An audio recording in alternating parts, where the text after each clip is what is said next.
O Senhor esteja com todos vocês. Ele está no meio de nós. Proclamação do Evangelho de Jesus Cristo, escrito por Marcos. Glória a vós, Senhor. Naquele tempo, Jesus começou a ensinar de novo às margens do mar da Galileia.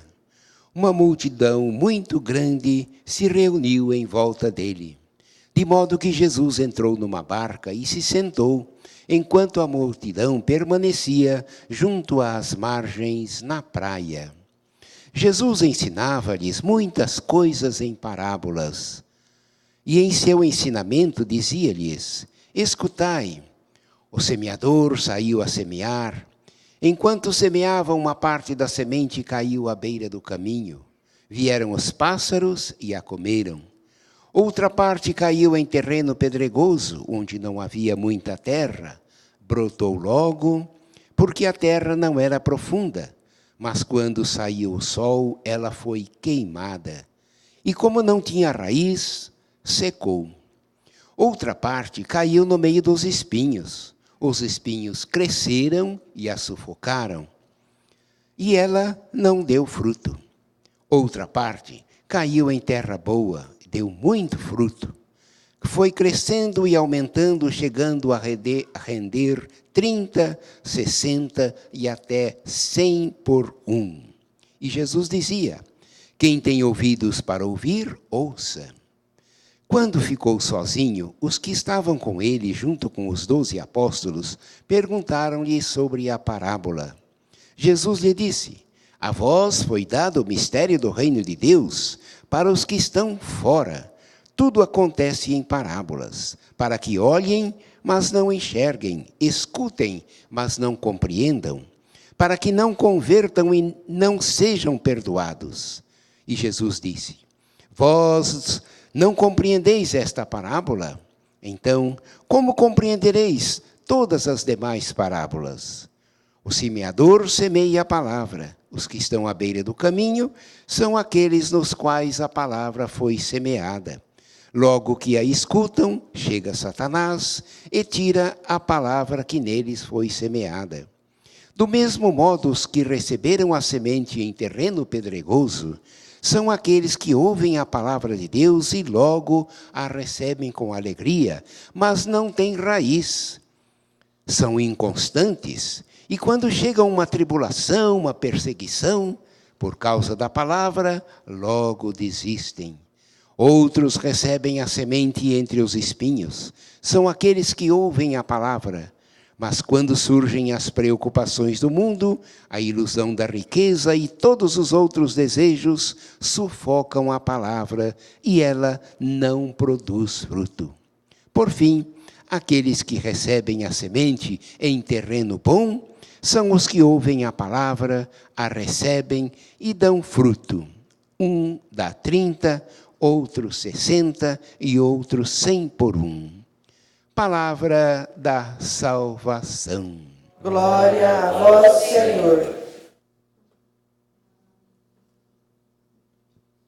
Jesus sempre ensinava através de parábolas, pequenas histórias, para que ele pudesse transmitir a sua doutrina. Quem é que não gosta de ouvir histórias? As nossas conversas, em geral, falam de acontecimentos, de fatos cotidianos. Contamos sempre novidades às outras pessoas. Nós gostamos de ouvir histórias.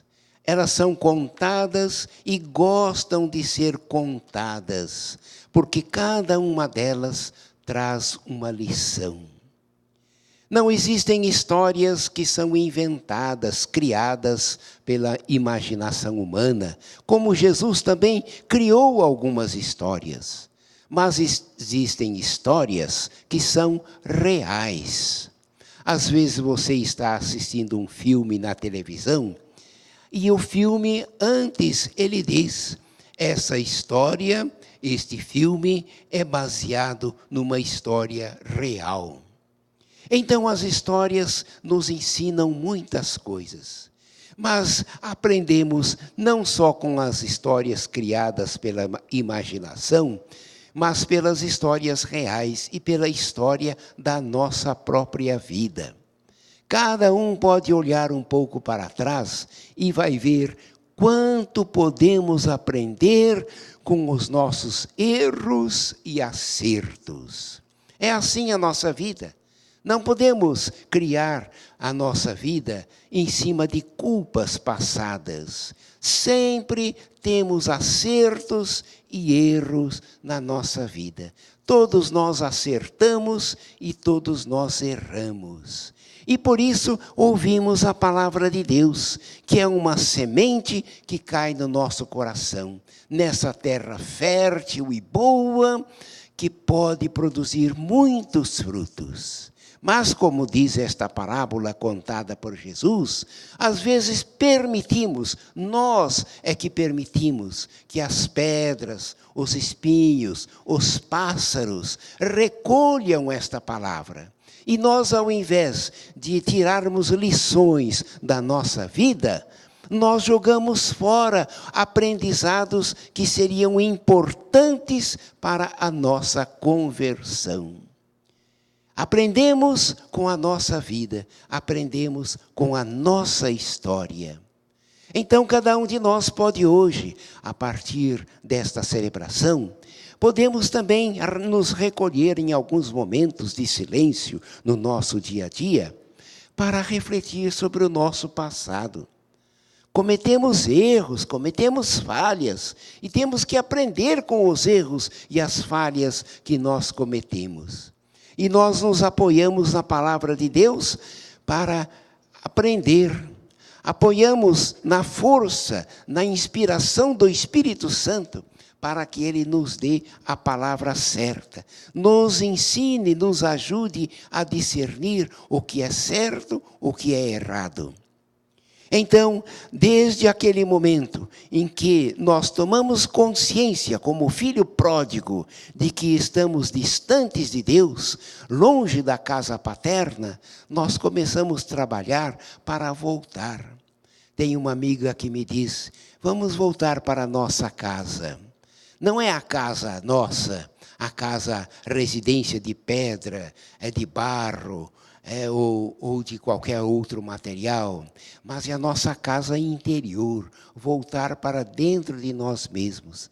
Às vezes estamos tão dispersos, olhando para fora, tantos ruídos que tomam conta dos nossos ouvidos, dos nossos olhares.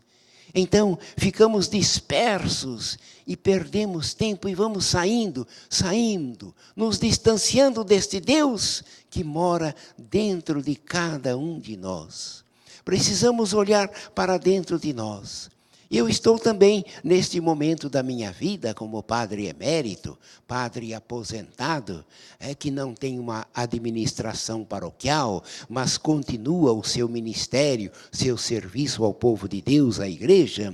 Eu estou também me recolhendo para dentro da minha casa, para dentro de mim mesmo, para poder aprender ainda mais o que é preciso melhorar ainda. Na minha vida, na minha história, voltar para as minhas origens.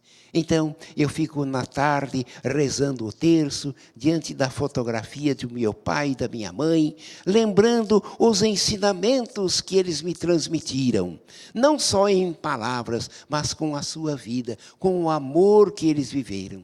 E fico rezando o terço, no final da tarde, no cair da tarde, porque eu também estou no cair da minha vida, o sol está se pondo também na minha vida, estou também e tenho que tentar me preparar para o encontro com o Pai. Então fico rezando o terço, olhando para os meus pais. Algumas coisas eles me ensinaram e ainda hoje eu não aprendi. Então, nós temos que estar atentos às pedras do caminho, aos pássaros que vêm ao nosso encontro, aos espinhos que impedem que esta palavra de Deus se torne vida e produzam frutos para nós, e quando produz para nós, também produz para os outros. Vamos ficar atentos à nossa vida, à nossa história. E é muito bom ouvirmos também esta palavra de São Paulo apóstolo. Eu serei para ele um pai e ele será para mim um filho. E ele nos diz que o Espírito Santo nos perdoa de todos os nossos pecados. Não me lembrarei mais dos seus pecados, nem das suas iniquidades. Deus não é assim como nós, que ficamos recordando às vezes coisas que estão acontecendo na nossa caminhada e ficamos cobrando de nós mesmos e dos outros. Não me lembrarei mais dos seus pecados. Onde existe perdão, já não se existe oferenda pelo pecado. Vamos fazer a nossa prece reunindo também todas as nossas intenções.